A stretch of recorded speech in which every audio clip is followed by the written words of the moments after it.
St. John's and Coach Lavin for this opportunity to come down and compete. We're extremely grateful to be able to come down to New York.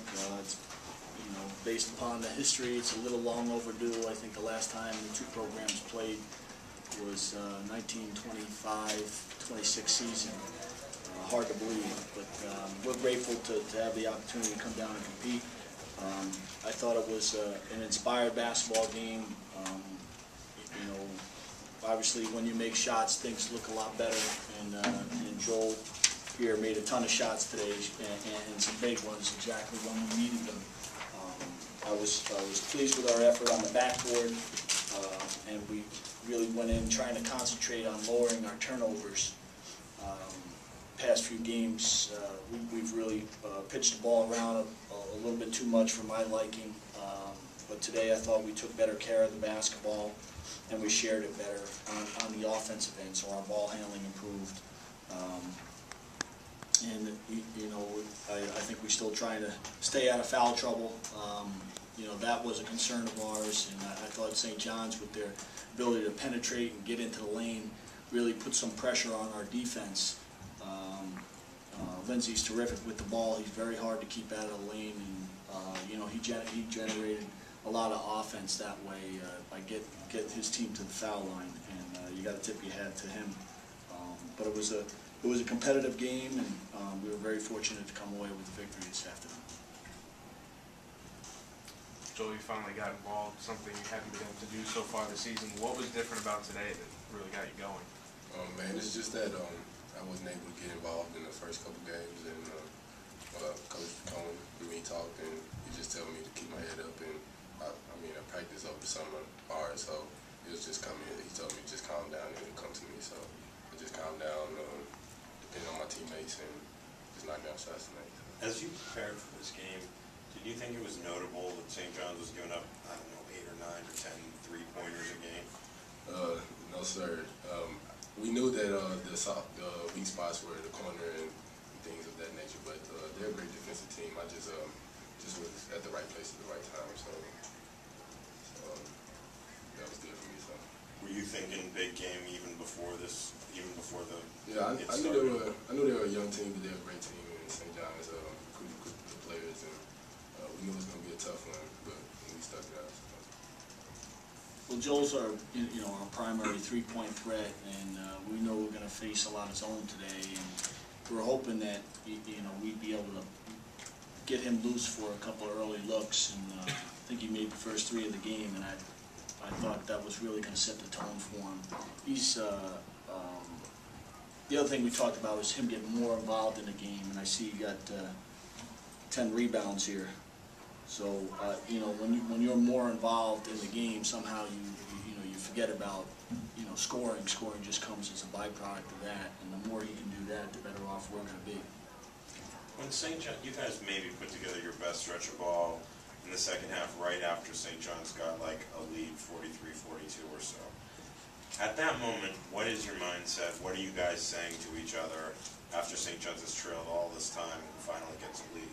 Yeah, basketball is just a game of runs. Coach said they're going to make their runs, we're going to make our runs. So we're a more experienced team, and so we just knew that it was going to turn for us. So we just kept on hard and just kept getting after it.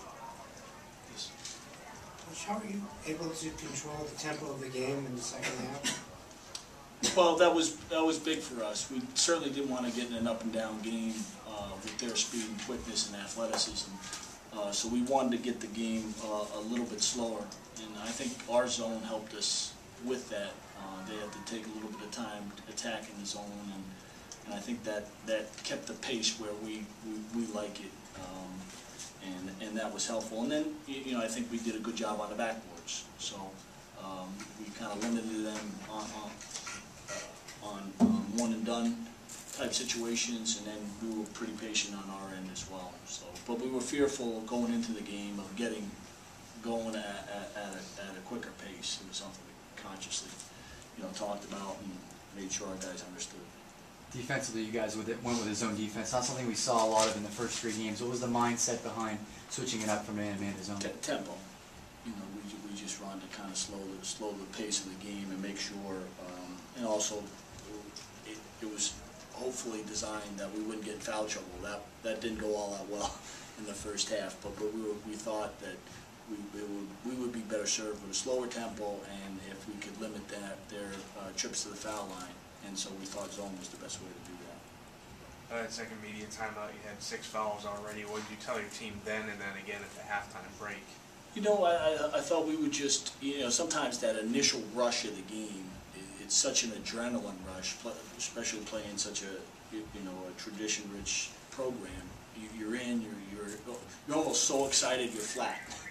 And I thought we were flat. We weren't popping to the ball. We weren't as quick as we generally were. And I thought, that was because of the circumstances. And then after that, we settled in and played the game. But I thought, actually, we came out a little bit flat defensively and allowed them to get, quick bursts to the basket, causing fouls. A little sloppy towards the end of the first half. What did you kind of tell the team in the break? Yeah, I thought we got a little winded. Guys played big minutes today. We went with a little shorter bench, so I think we got a little bit tired. Made some mental mistakes due to fatigue, but we were able to weather that. No one's going to play a perfect game. As Joel said, it's going to be a game of runs, and we just have to hang in there and make sure that we're sticking together out there on the court and talking to one each other and make sure that we got each other's back. Last question, if there is one. Where do you see yourselves in the conference this year? I guess we'll find out next weekend. We open up against Old Dominion at home for our December CAA game. But the league is so competitive. I think there are a few teams that are picked in the upper echelon, obviously Drexel and George Mason and BCU, all great programs.